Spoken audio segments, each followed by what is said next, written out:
Então, a partir de agora está sendo gravado. Deixa eu só compartilhar a tela com vocês.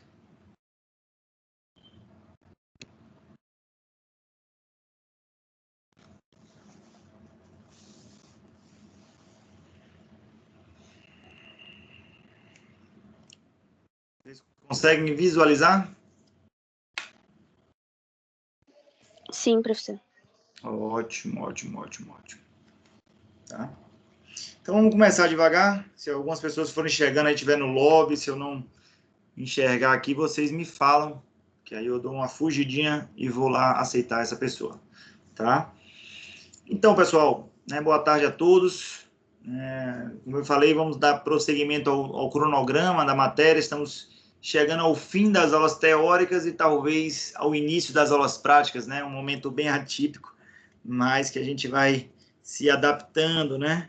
Tomara aí, torcendo aí que a gente consiga retomar essas aulas práticas o quanto antes, para que vocês, principalmente do 10º semestre, possam, né, ter esse contato com os pacientes com alguma necessidade especial, que a gente possa conversar na prática sobre isso. Espero que a gente tenha boas notícias.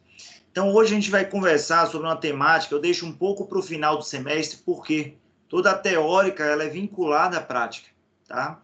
Tudo que vocês viram aqui no nosso cronograma de pacientes especiais, vocês vão perceber que na prática, né, quando a gente retomar, se a gente tivesse tendo uma prática durante sincronizada com as aulas teóricas, vocês iriam vivenciar, tá? Vivenciar talvez um paciente com síndrome, vivenciar um paciente síndrome de Down, um paciente autista, um déficit neurológico e conseguir ajustar com o que vocês estão tendo de aula teórica, tá? E essa é uma temática que eu deixo um pouco para o final, porque quase sempre aparecem alguns pacientes com alterações na cavidade bucal, que normalmente é alguma repercussão de uma medicação que ele faz uso de forma contínua, tá? Então, vocês vão perceber, né, vou trazer aqui nessa aula as medicações mais comuns, os grupos de medicações mais comuns. Não é uma aula de farmacologia, tá? Alguns alunos eles ficam apreensivos, né, porque a gente traz aqui antidepressivos, ansiolíticos, tá? E aí, normalmente, o que acontece? A gente traz essas aulas, essas medicações, que são medicações de uso frequente pelos pacientes com necessidade especial. Então, a gente traz essas medicações, tá? A nível de que são medicações mais comuns do dia a dia, tá? São as medicações mais comuns do dia a dia desses pacientes. E aí, a partir disso, essas medicações podem causar alterações que vão ser questionadas pelos pacientes ou pelos responsáveis diretamente a vocês, né, durante o atendimento odontológico. Então, uma hiperplasia gengival, tá? O paciente tem ali, por mais que você faça raspagens, manutenções desse paciente, ele continua com hiperplasia gengival. Então, existem medicações que causam, né? Outras medicações vão causar diminuição do fluxo salivar. Então, o paciente vai relatar, doutor, eu sinto a boca ressecada, tá? Então, você percebe rachaduras, né, fissuras na língua do paciente, ou então ardência bucal, relacionada a essa situação. Então, diretamente, com uma repercussão direta na cavidade bucal, tá? Então, a gente tem esse tipo, tocou aqui um sininho do lobby, eu vou aceitar aqui um colega. Então, a gente vai ter esse tipo de situação que é importante, então eu vou trazer aqui as mais comuns para vocês. Sempre que a gente fala de medicações, e nas aulas de farmacologia, normalmente temos conversas sobre isso, nenhuma medicação ela é isenta de alguma reação, tá? De alguma reação adversa. Então, por mais previsível, por mais comum que seja uma medicação, ela pode sim causar uma reação adversa específica, tá?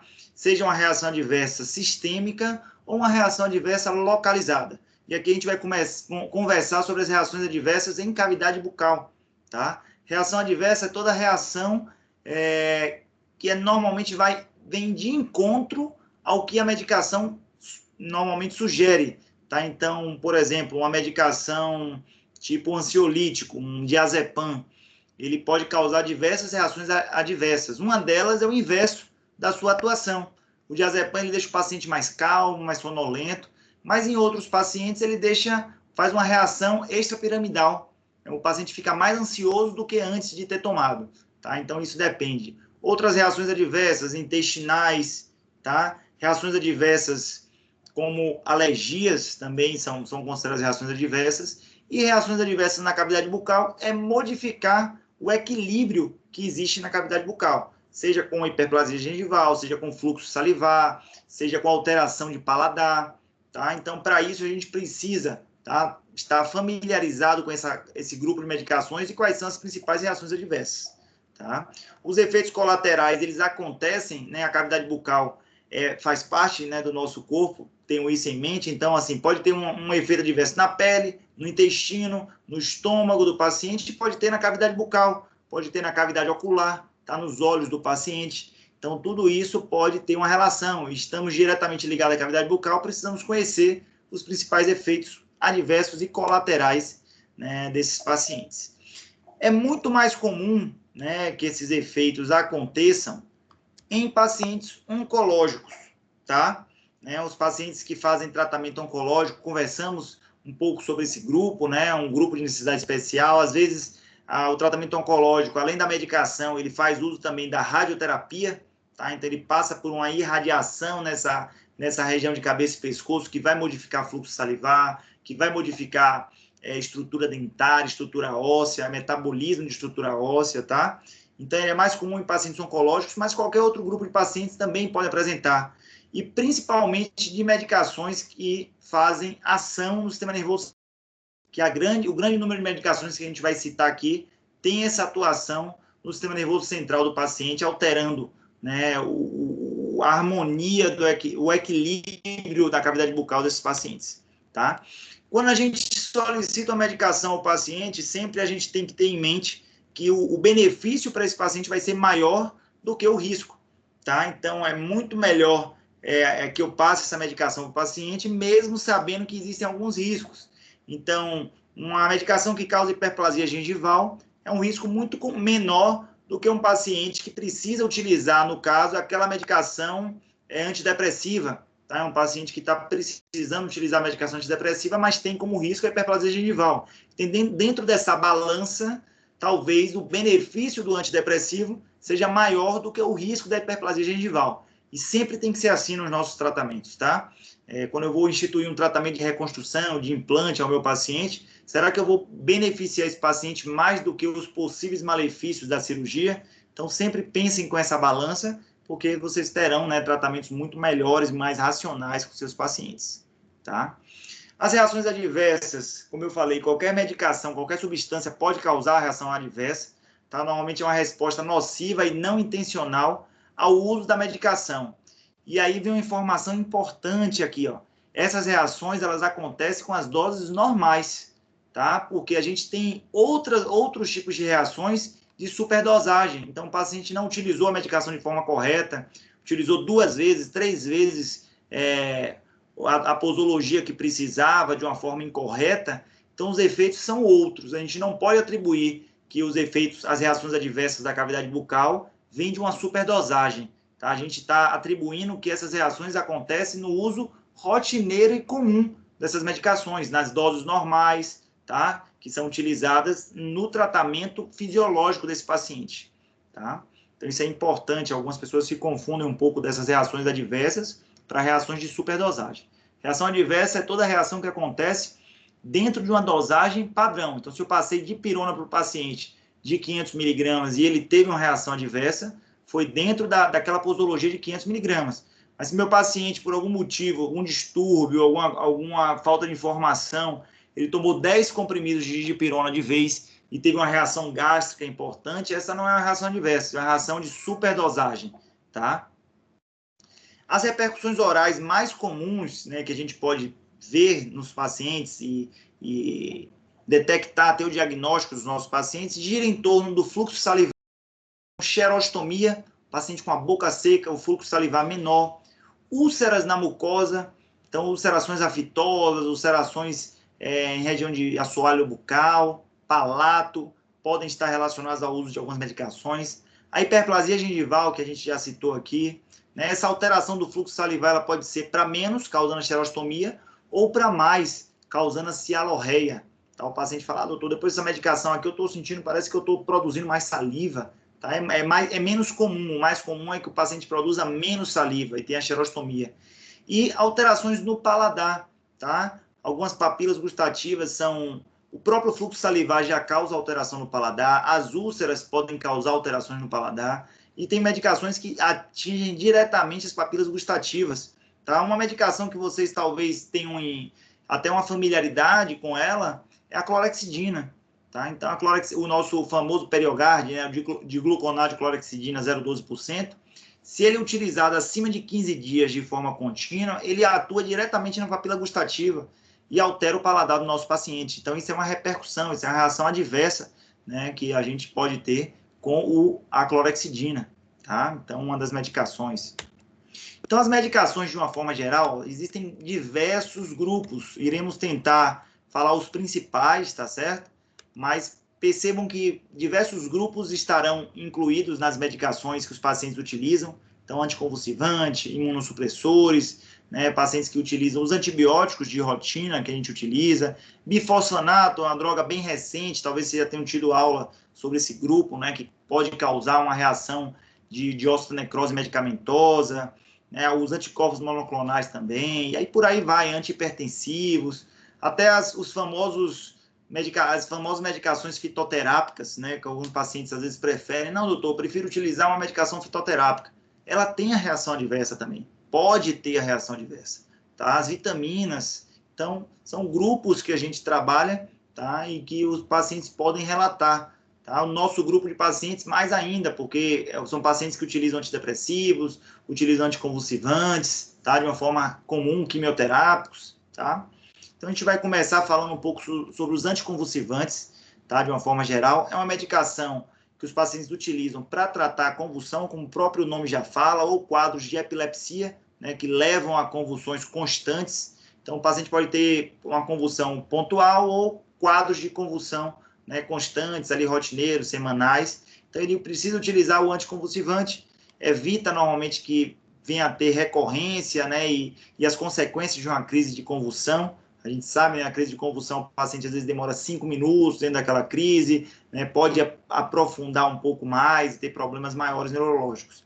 As medicações mais comuns, fenitoína, carbamazepina, vocês talvez já tenham ouvido falar, tá? Fenobarbital, são as mais comuns, são os mais comuns anticonvulsivantes. E a repercussão mais comum que a gente pode ter, né, está relacionada ao uso da fenitoína, que é um anticonvulsivante, com hiperplasia gengival. Então, o paciente utiliza a fenitoína, né, a carbamazepina, de uma forma rotineira, em doses normais, e esse paciente às vezes vai aparecer na nossa clínica dessa forma, tá, com hiperplasia, ou vai procurar a nossa ajuda a partir dessa reação adversa. Vai chegar, doutora, ele está assim, essa gengiva inchada, o médico pediu para vir aqui procurar um dentista, e eu gostaria de saber, então, dentro da sua anamnese do seu paciente, se ele usa fenitoína, essa é uma repercussão até comum para esses pacientes. Aí você, por mais que você faça raspagem, faça uma adequação bucal que deve ser realizada para que isso não piore, essa hiperplasia gengival ela não regride de uma forma tão significativa. E ela vai regredir como? Cirurgicamente e talvez ajustando a dose ou mudando essa medicação. Como é que a gente faz isso? Com um relatório. Então, há o médico assistente, a paciente compareceu ao consultório apresentando hiperplasia gengival, provavelmente associada ao uso do anticonvulsivante fenitoína, realizada a adequação bucal, mas sabemos que a regressão do quadro se dá pela alteração medicamentosa ou a suspensão. Tá? Então, é dessa forma que a gente tem que atuar nesse perfil de pacientes. Tá? Ou hiperplasias maiores, em maxila, em mandíbula. Já tem de pacientes, às vezes, que chegam no consultório e você não consegue, parece que o dente está erupcionando, mas é um paciente de 15 anos, 16 anos, parece que o dente está erupcionando, ele está todo coberto com gengiva, tá? A gente pode atuar cirurgicamente, mas o uso contínuo dessa droga pode recidivar. Então, é outra história que a gente tem que falar para o paciente, ó, ele não pode suspender essa droga, né? Dentro daquele risco-benefício, o médico pode mandar um relatório de volta, e aí falar, ó, o paciente não pode suspender, né? Tenta um tratamento paliativo. O tratamento paliativo é o quê? Cirurgias periódicas. Então, o familiar, o responsável tem que saber, ó, de 6 em 6 meses, às vezes, esse paciente tem que passar por uma gengivoplastia, tá? dessa situação, para poder ter uma função mastigatória boa, não passar por doenças periodontais maiores, tá? Então, essa é uma parte importante no tratamento. Você sabendo, né, você não vai prometer um tratamento a um paciente que não vai recidivar, sendo que a medicação ela vai causar essa recidiva. Tá? Então, independe da sua técnica cirúrgica, a adequação bucal melhora um pouco essa hiperplasia, mas ela não regride totalmente, tá? E os graus de hiperplasia vão depender de doses, de idade, de perfil de gengiva, tá? Às vezes essas hiperplasias são muito grandes, e aí diminui a função, ou até leva à perda da função mastigatória do paciente, tá? Isso é importante.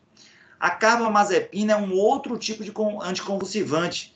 A gente utiliza também a carbamazepina muito para nevralgia do trigêmeo, tá? Junto com a equipe de neurologia, a gente solicita essa droga muito para tratamento da nevralgia do nervo trigêmeo, tá? E ela pode causar uma reação chamada de reação liquenoide.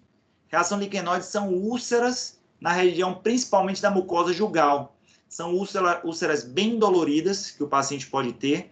De início, a gente tem uma noção de úlcera aftosa ou de ulceração traumática, mas às vezes acontece isso no paciente edêntulo. Paciente edêntulo superior, inferior, já tive isso no paciente edêntulo superior, inferior, em que eu não podia atribuir, perguntava se ele usava prótese, ele não usava prótese, e dentro da anamnese ele falou, ó, uso de forma contínua, carbamazepina, para ação anticonvulsivante no caso dele. E aí a gente conseguiu associar que essas úlceras, mesmo com o uso de Oncilon, dos corticoides tópicos, não tinha regressão, tá? E era dolorido, e aparecia, desaparecia, aparecia, desaparecia, bem dolorido. Então, são reações chamadas de reações liquenoides. Quando ele suspendeu o uso da medicação, porque nesse caso ele poderia suspender, 5, 6 dias depois as úlceras sumiram e não apareceram mais, tá? O neurologista trocou a medicação dele por uma outra. Todos os pacientes apresentam isso? Não. Mas isso é uma reação que a carbamazepina pode apresentar, tá? Então é importante que vocês tenham essa noção também. Outra ulceração aqui, ó, de reação liquenoide, tá? Fica realmente o tecido conjuntivo do paciente fica exposto, né? Uma úlcera ali dolorosa, acontece muito em mucosa jugal. Alguns colegas às vezes podem se confundir e levar até um diagnóstico de líquen plano, tá? Líquen plano é uma outra entidade patológica. Tá? Então, por isso, mais uma vez, ó, vocês vão perceber que a anamnese é importante. Tá? Então, saber que a carbamazepina, saber que a fenitoína podem causar essas alterações, isso é muito importante. E muitos pacientes nossos utilizam esse grupo de medicamentos. Tá? Outro grupo de medicamentos que podem causar são os antidepressivos. Tá? Depende muito da indicação. Tá? Não necessariamente o paciente precisa tem um quadro de necessidade especial para usar um antidepressivo, às vezes é um momento da vida específico daquele paciente, ou às vezes é uma patologia presente, tá? É um transtorno de humor, é um nível de serotonina menor do que o que o ser humano precisa ter normalmente, então são indicações de antidepressivos, tá? Eles podem ser tricíclicos, normalmente aí para os receptores de serotonina, e tem diversos outros efeitos adversos que não são em cavidade bucal, como hipotensão ortostática, o paciente fala que está com o coração acelerado, taquicardia, são efeitos sistêmicos, mas eles podem sim levar a efeitos localizados, principalmente no que diz respeito à alteração do fluxo salivar. Ele atinge principalmente os ácidos das glândulas salivares maiores e ele acaba diminuindo ou até destruindo esses ácidos. E aí essa glândula produz menos saliva e o paciente vai ter essa repercussão, principalmente na cavidade bucal, com uma diminuição do seu fluxo salivar. E aí vocês param para pensar que é um problema em cascata, tá? Se vocês têm um fluxo salivar diminuído em um paciente, outros problemas se instalam, tá? Imagina um paciente de vocês com a boca ressecada, quais são os problemas que ele pode ter? Glossite, tá? Então a mucosa ela tem que estar sempre úmida, a mucosa ela não suporta ressecamento, ela começa a partir, tá? Então o paciente pode ter glossite, aquela língua bem fissurada, bem ressecada. Gengivite, tá? Aquela umidade que a gente precisa ter no suco gengival é perdida e aí aquele ressecamento leva a uma diminuição, né, dessa autolimpeza que a saliva faz, então o paciente pode ter um quadro de gengivite. E a alteração do paladar. A papila gustativa lingual, ela precisa estar umidificada sempre ali para manter a sua efetividade. Então, são 3 cascatas, né, que um paciente com alteração de fluxo salivar, né, principalmente com a diminuição do fluxo salivar, pode ter. Então, o paciente usa antidepressivo e fala, doutor, eu sinto minha língua arder muito, eu sinto aqui, ó, minha boca arde muito. Vamos tentar ver quais são as medicações que esse paciente utiliza. Se for um antidepressivo, a gente precisa saber, tá? Então, mais ou menos esse tipo, a glossite, tá? Então, a gente tem áreas descamadas da língua, tá? Que é numa criança, especificamente. E para que a gente saiba quais são os grupos mais comuns, tá? Pregabalina, teapriligir, tá? Então, o que acontece hoje é que essas drogas não são tão comuns na nossa prática. Então, eu preciso saber quais são as drogas que o senhor utiliza. Às vezes ele não sabe o nome da substância, mas traz a caixa. Se você pega essa caixinha, coloca ali rapidamente uma consulta no Google, você vai ver que é um antidepressivo. Então, você automaticamente já direciona a sua atenção, provavelmente, desse fluxo salivar, dessa ardência bucal, a essa situação. Tá? Então, professor, eu não vou saber o que é um antidepressivo, o que não é. Vai saber sim, você talvez não tenha a obrigação de saber, até não somos neurologistas, não somos, né, médicos que atuam nessa área, né? Somos odontólogos, mas que precisamos saber que algumas medicações neurológicas, endócrinas irão, né, atuar na nossa área, né, de trabalho, que é a cavidade bucal, e que a gente precisa, né, ter esse feedback para o paciente.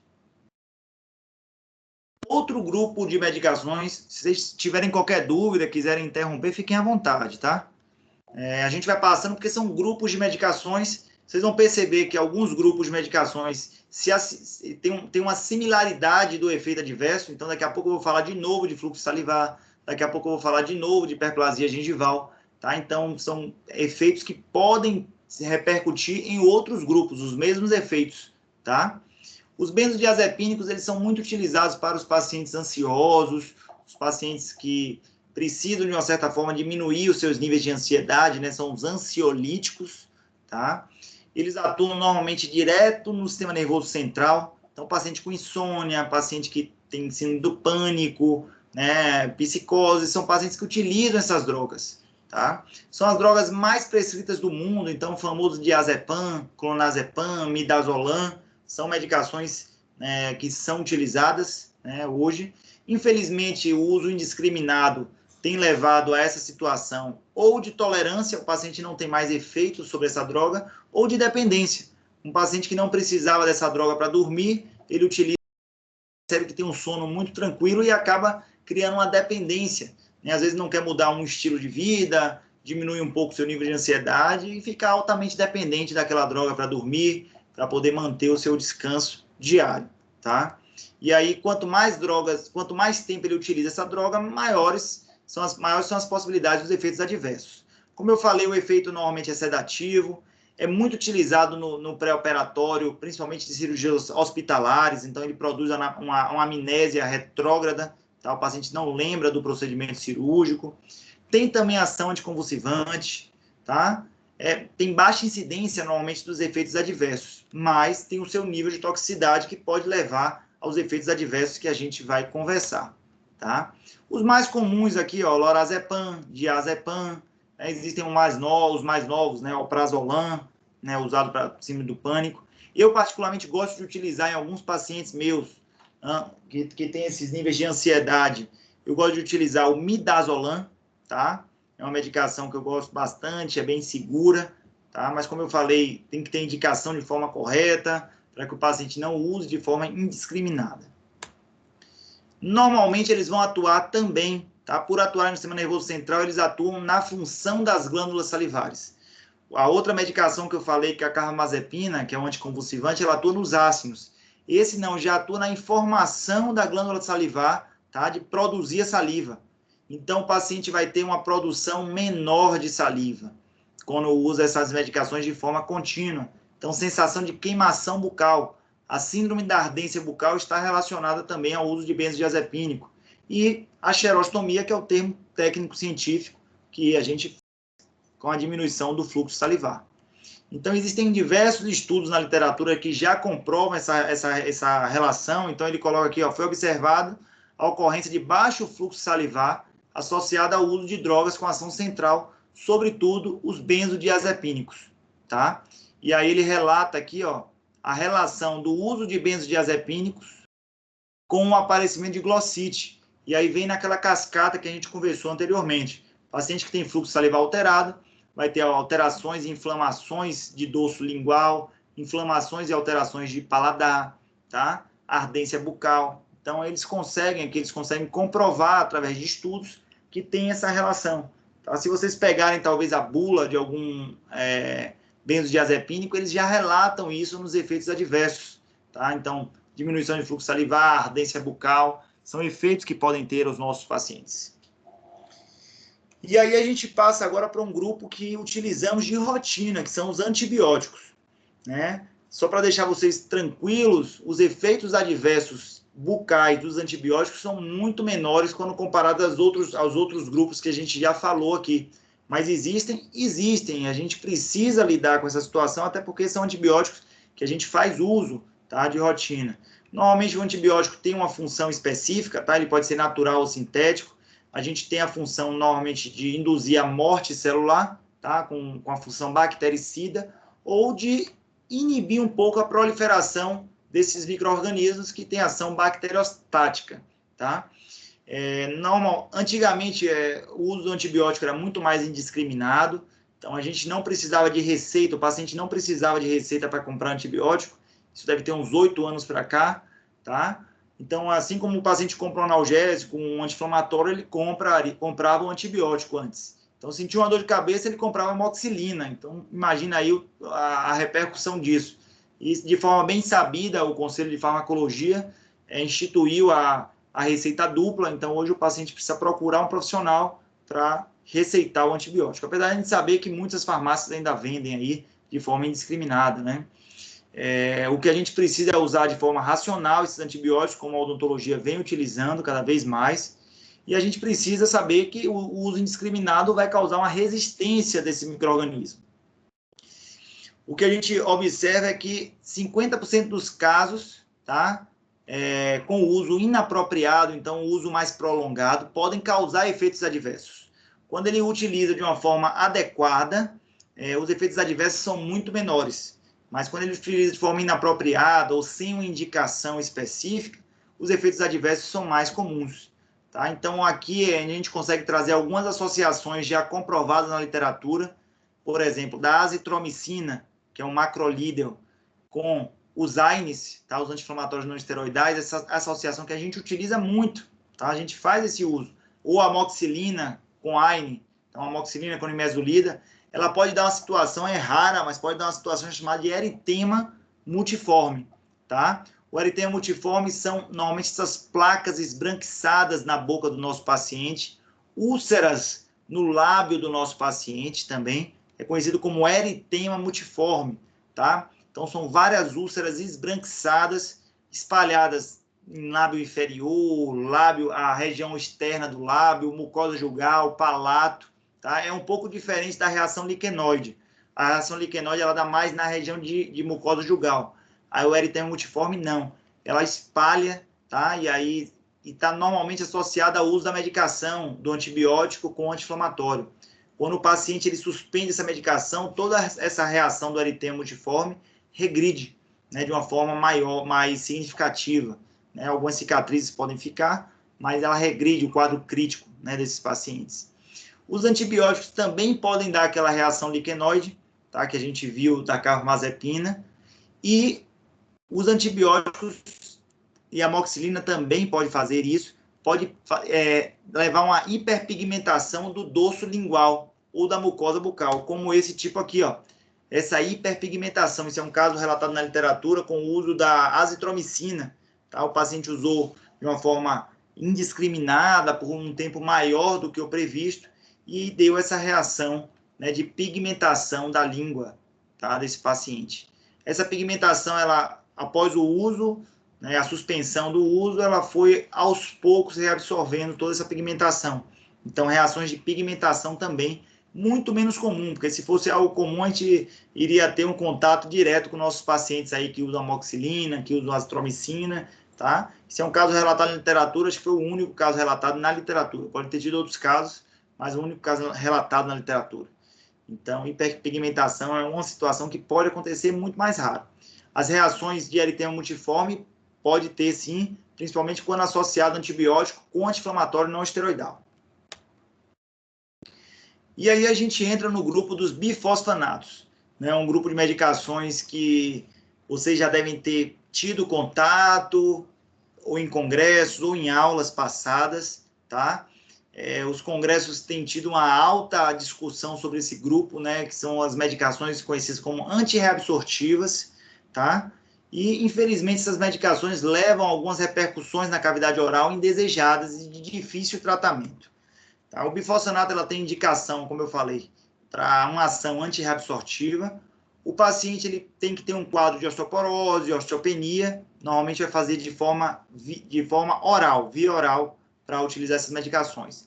Mas essas mesmas medicações também podem ser instituídas no tratamento de metástase, para terapia oncológica, metástase óssea principalmente. E aí as doses e a potência da medicação já é muito maior, já é feita de forma endovenosa. Então as repercussões orais dessa medicação, desse grupo de medicações, elas são muito mais comuns em pacientes com terapias oncológicas, porque utilizam drogas mais potentes e de forma mais contínua, tá? As medicações por via oral têm uma dosagem muito menor e são mais espaçadas. Então, é pouco provável que as reações adversas que a gente vai conversar aqui tenha pelo uso por via oral, para um paciente de osteoporose ou osteopenia, apesar de que já existe na literatura esses relatos. Mas é muito mais comum e muito mais direcionado aos pacientes oncológicos, tá? Que fazem terapia endovenosa. Basicamente, os bifosfanatos eles atuam diretamente no osteoclasto, então ele evita que o osteoclasto tenha a função de reabsorção óssea, tá? Então ele tem uma função muito boa para osteoporose, para osteopenia, para metástase óssea, porque ele vai direto no osteoclasto, então ele impede a ação do osteoclasto, mas ao mesmo tempo ele impede que aconteça o fisiológico do osso, que é a remodelação. O osteoclasto, quando ele vai lá, o osteoblasto também vem e faz a posição óssea. Então, essa dinâmica de reabsorção e neoformação óssea, ela é benéfica para o nosso corpo. Existe uma revascularização óssea à medida que isso vai acontecendo.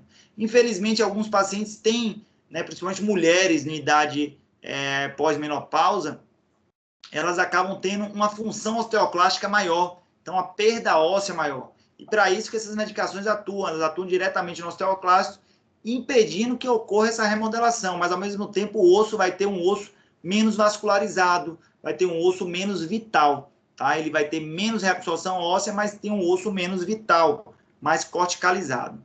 Essas são as medicações, eu costumo sempre falar que vocês precisam saber do nome comercial, porque o paciente não vai saber, é um pamidronato, é um alendronato, não, ele vai saber que usa o osteoforme, o osteotrate, tá? Bonalem.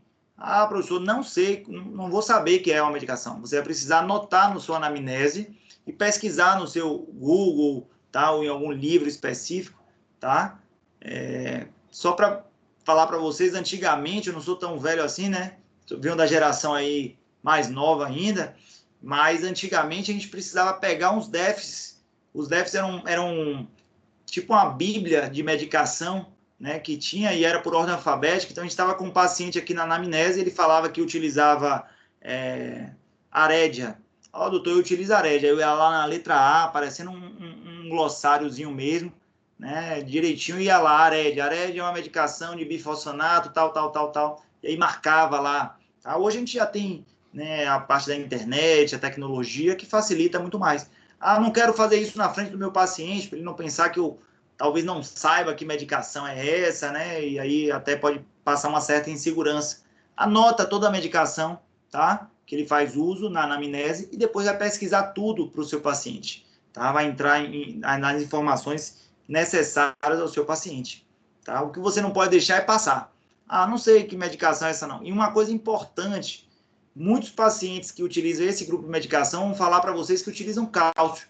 Não, doutor, eu não utilizo essa medicação que você está falando aí, não. Eu utilizo cálcio, tá? E quando você vai, às vezes o nome é parecido, tá? Você vai ao osteoforme. Quando você vai ao alendronato, que pode causar essas situações. Então, existem algumas indicações, se é por via oral, se é endovenosa, Isso a gente precisa saber também. E, normalmente, essas medicações estão ligadas a um efeito adverso chamado de osteonecrose medicamentosa. Tá? Antigamente, imaginava-se que apenas o grupo de bifosfanato que causava essa osteonecrose medicamentosa, e mais recentemente, de uns 3, 4 anos para cá, vem se percebendo que é um grupo de medicações, tá? E aí saiu de osteonecrose induzida por bifosfanato, que era bronze, para osteonecrose medicamentosa, tá? Então, outros grupos antiangiogênicos causam isso, né? Os anticorpos monoclonais também causam isso. Para que o paciente tenha a osteonecrose medicamentosa instituída como diagnóstico, 3 pontos são importantes, tá? 3 fatores que precisam ser avaliados ao nosso paciente. Primeiro, ele tem que estar em uso ou já ter utilizado droga antirreabsortiva ou antiangiogênica, tá? Então, ele faz uso ou já fez uso. Então, é importante perguntar aos nossos pacientes: o senhor já fez uso de forma contínua de alguma medicação? Aí ele talvez vá lembrar: não, doutor, há 5 anos atrás eu utilizei, porque eu tive um câncer e tive metástase, então eu utilizei tal e tal e tal droga, mas não utilizo mais. Mas é importante saber que o efeito dessa medicação, ela acontece, né, de forma tardia também. O paciente, ele precisa ter uma exposição óssea que dure mais de 8 semanas. Então, eu já tentei tratar o paciente, adequação, né, alguma medicação tópica, sistêmica, tá? Tirei uma prótese que está causando uma má adaptação desse paciente, mas mesmo assim o paciente não tem a melhora, tá?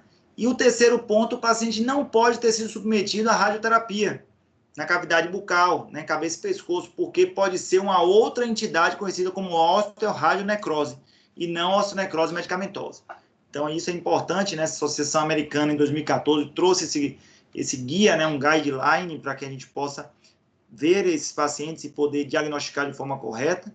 Então, é mais ou menos isso que a gente vai encontrar nos nossos pacientes: osso exposto, osso sem vitalidade. São quadros muito difíceis para o paciente, difíceis para nós profissionais, tá? Difícil de resolução, né? Infelizmente, esses pacientes às vezes estão em tratamento de câncer, tratamento de metástase, e cabe a nós um paliativo, uma possibilidade de uma osteoplastia, às vezes tem que levar em centro cirúrgico, tá? Essas osteonecroses, elas podem avançar a tal ponto de causar fístulas extraorais desse paciente e fístulas maiores, tá? Levando às vezes a fratura patológica.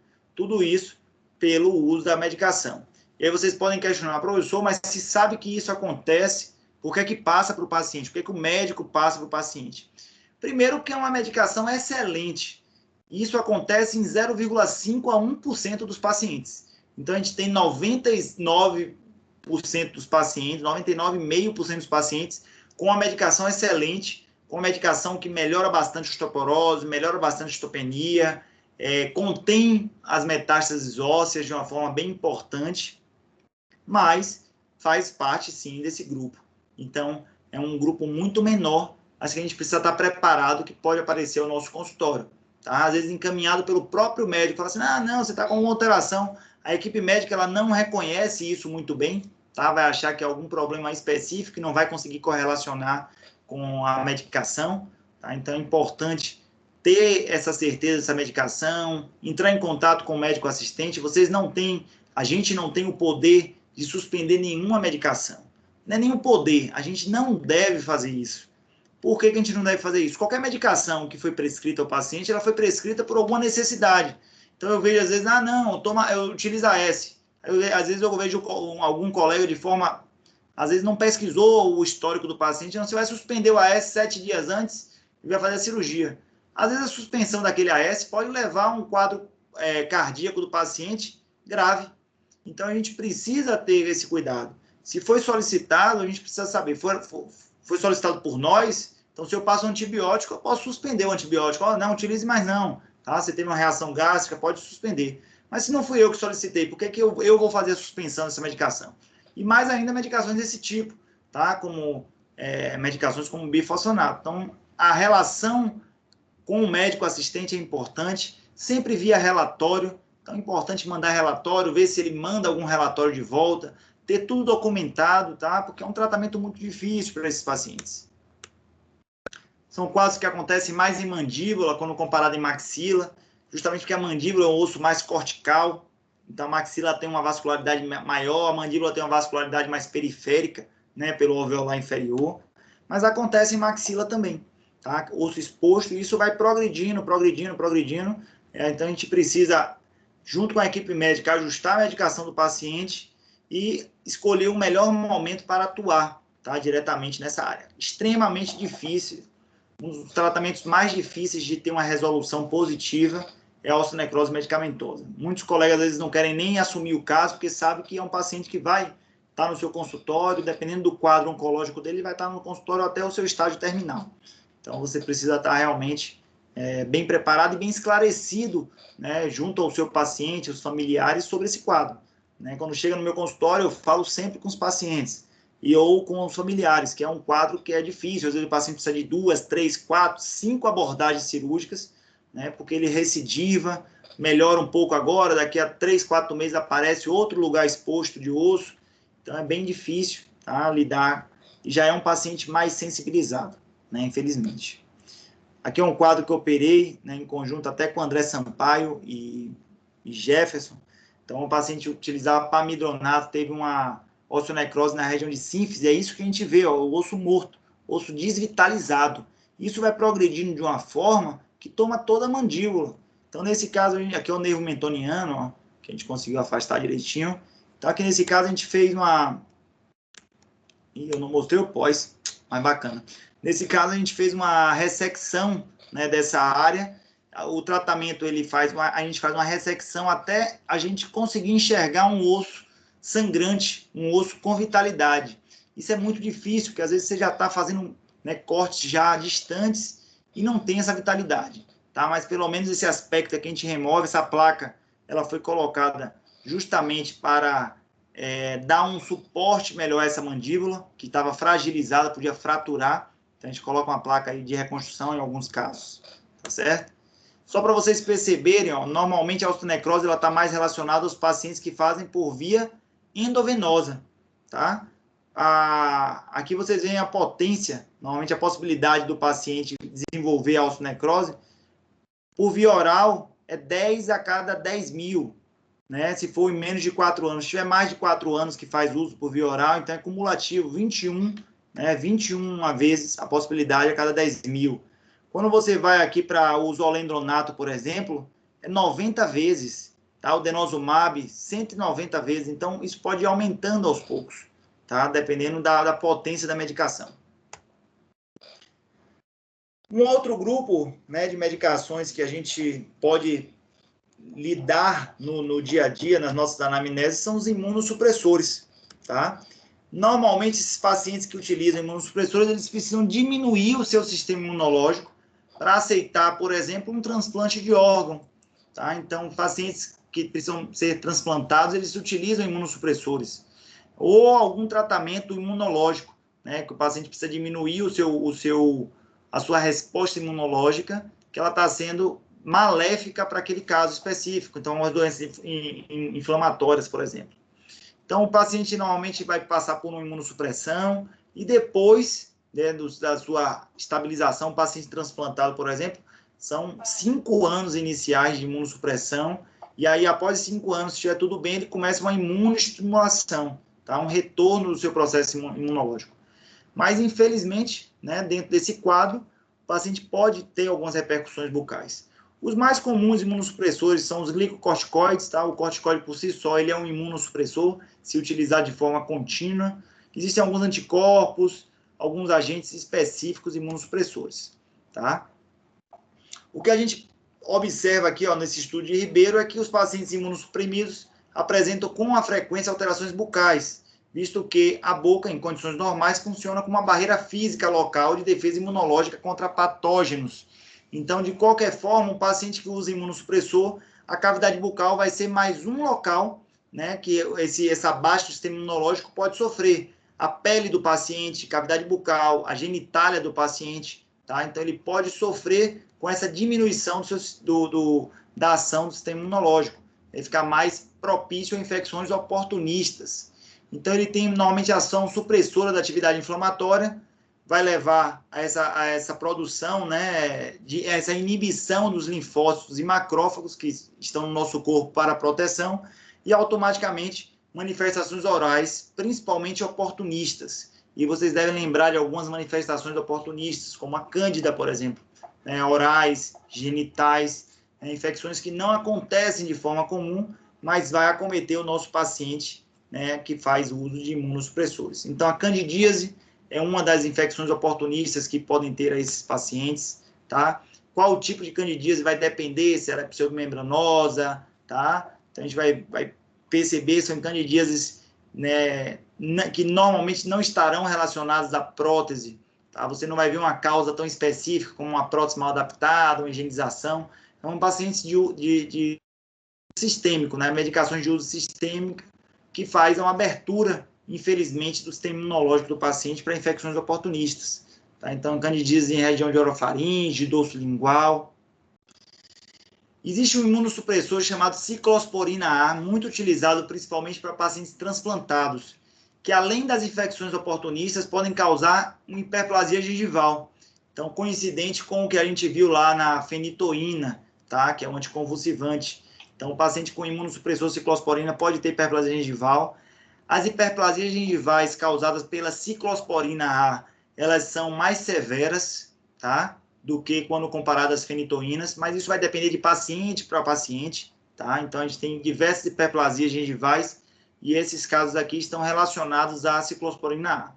E aí vocês podem perguntar, professor, como é que eu vou saber se a hiperplasia gengival veio da ciclosporina ou se veio da fenitoína? Se ele utiliza os dois vão ter potência para causar hiperplasia gengival, talvez uma potência até dobrada ou triplicada, tá? Então, ele pode ter uma hiperplasia gengival até pior do que se utilizasse apenas um dos dois. Se utiliza apenas um dos dois, a gente já pode direcionar ciclosporina ou fenitoína, tá? São os mais comuns.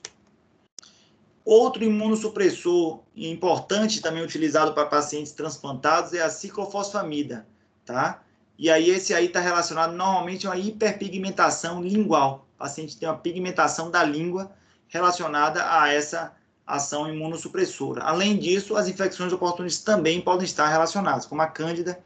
Um paciente que utiliza imunossupressor, por exemplo, e a gente vai fazer uma extração dentária, ou tem uma infecção dentária, por exemplo, essa infecção odontológica ela pode repercutir muito pior, tá? Porque é um paciente que tem o seu sistema imunológico desregulado, a infecção que a gente tenta, junto com o antibiótico, inibir ou a progressão, o sistema imunológico está extremamente aberto, é uma infecção que progride de uma forma mais rápida, esses pacientes podem ter uma endocardite bacteriana, uma progressão da infecção para a região cervical, tá? Então, são situações que a gente pode vivenciar. Então, eu estou recebendo um paciente que tem uma infecção odontogênica que já dura 3 semanas, já utilizou antibiótico, já está ali, não tem uma regressão do quadro, eu preciso saber uma outra causa, tá?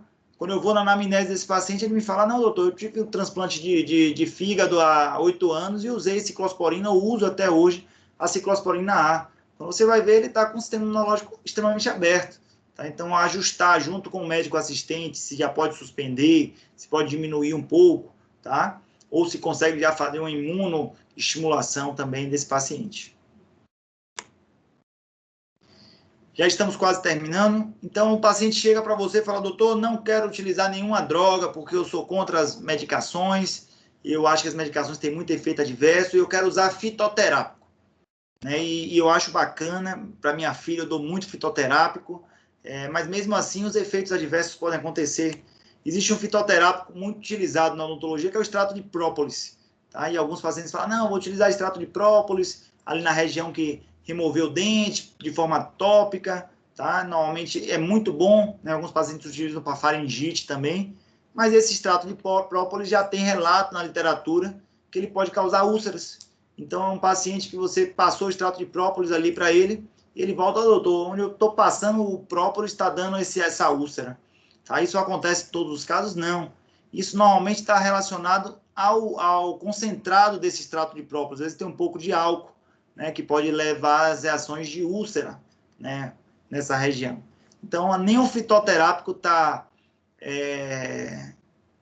afastado da possibilidade de ter reação adversa. É muito menor? É muito menor. tá? Então, normalmente o álcool está relacionado aqui à composição alcoólica do extrato de própolis, tá? Pode estar relacionado a essas úlceras. E aí já vem para drogas mais conhecidas, que também são menos comuns os efeitos adversos, como os AINES, que são os anti-inflamatórios não esteroidais.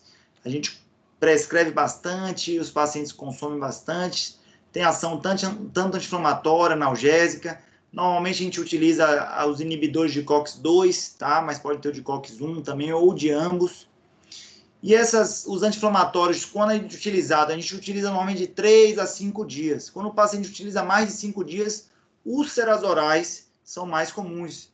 Então, é uma úlcera no lábio inferior, muito similar, né, à úlcera que a gente viu anteriormente. Então, as úlceras, elas são situações que a gente precisa atribuir. Então, a úlcera que não melhora muito, quando você vai ver, o paciente está usando de forma desregulada ali o anti-inflamatório. Não, doutor, quando eu tenho dor de cabeça, eu uso nimesulida. Você tem dor de cabeça aqui todos os dias. Então, todos os dias você usa nimesulida, uso. E aí, essa feridinha aqui está aparecendo aí direto, desde quando eu estou com essa dor de cabeça aqui, será? E começa a associar o uso, né, contínuo de um AINE com essas úlceras, tá? Úlceras que pode ser no lábio, na mucosa jugal, na língua. Então, a gente tem que fazer uma pesquisa. Toda úlcera vai ser isso? Não. É muito pouco provável até que a úlcera seja causada pelo AINE. Mas a gente pode associar, sim, uma das causas, tá? Então, pessoal, o que é que eu gostaria de vocês com essa aula, tá? É que vocês acendessem, né, a possibilidade de que as medicações tenham os efeitos adversos, tá?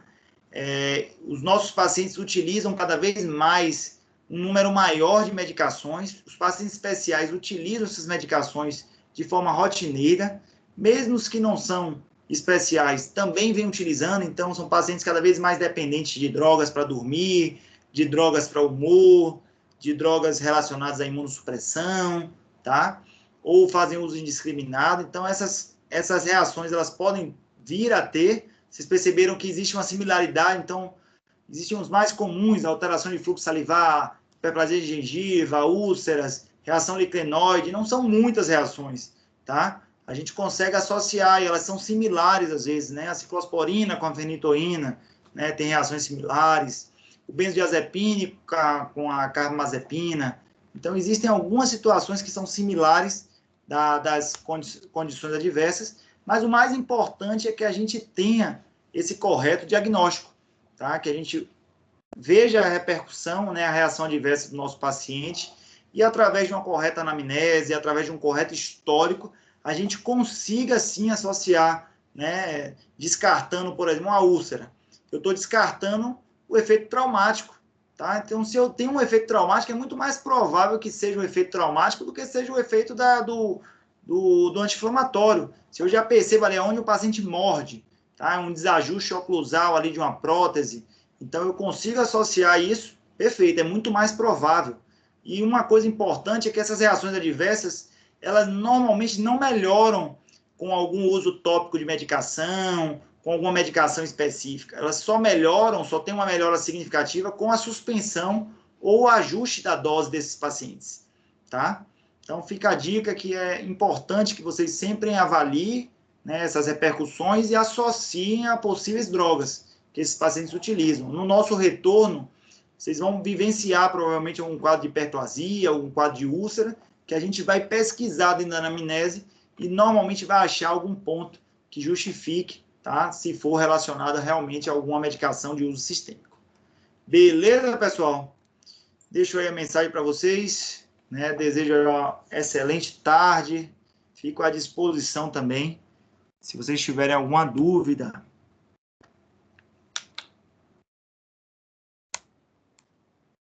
E aí, tranquilo? Tranquilo, professor. Ok, Dai. Ótimo. Foi Nilma? Não, foi Nilma ou foi Dai? Nem sei. Acho que foi. Acho que foram as duas. Foram as duas de vez, né? Ah, bacana. Sim, pessoal, eu tenho recebido alguns e-mails, tá? Não, eu não. Não foi Daiane, não, né? Foi Nilma, foi Nilma. Eu tenho recebido alguns e-mails já, mas eu acho que nem todo mundo mandou, tá? Então avisa os colegas, se puderem, no grupo. Se eu não me engano, acho que eu dei o prazo até o dia 18, não foi? 18 de novembro, tá? Para mandar aquela atividade do livro. Teve um tempo bom, todos tiveram um tempo bom, já recebi, já li alguns aqui, achei excelente. Depois a gente pode até discutir sobre isso, mas alertem aí no grupo para que todos me mandem, tá? Até o prazo do dia 18, para que eu possa manter as pontuações. Tá certo? Professor, que filme, hein? O Milagre da... Nilminha? Você não chorou não, né, Nilma? Oh, pouco não, né? Eu tô perguntando que você tá perguntando que filme é. Não, eu tô assim, enaltecendo um filme, meu Deus. Bacana, né? Bacana. Eu oriento, assim, me deram a indicação, já é um filme de 2019, né? Eu assisti, acho que no início desse ano, esse filme. E, rapaz, sempre que alguém me pergunta, eu indico. Assim, eu acho que é uma lição de vida, né? Bem legal. Realmente é uma lição, viu? Gostei bastante. E obrigada pela indicação. Ah, valeu, Neuminha, valeu. Então, pessoal, é isso, né? Ficou alguma dúvida, alguma coisa pendente aí? Deixa eu falar com vocês. Eu tinha esquecido, eu sou o tutor de vocês do 10º semestre. Então, se precisarem de alguma coisa, falem comigo, que a gente tem um grupo agora de tutores, né? Para tentar passar alguns problemas. Passa para o líder da turma, qualquer coisa, ou fala diretamente comigo, para eu poder passar direto para a Cecília, ou tentar intermediar, que eu sei que às vezes é difícil, né? Ter essa comunicação, são muitas pessoas, tá? Então, se estiverem com alguns problemas específicos aí, algum aluno, pode entrar em contato comigo diretamente. Eu acho que todos vocês devem ter até meu celular, ou então via e-mail, fiquem à vontade. Ok? Vou parar a gravação. Certo. Então, estão liberados, viu? Estão liberados aí.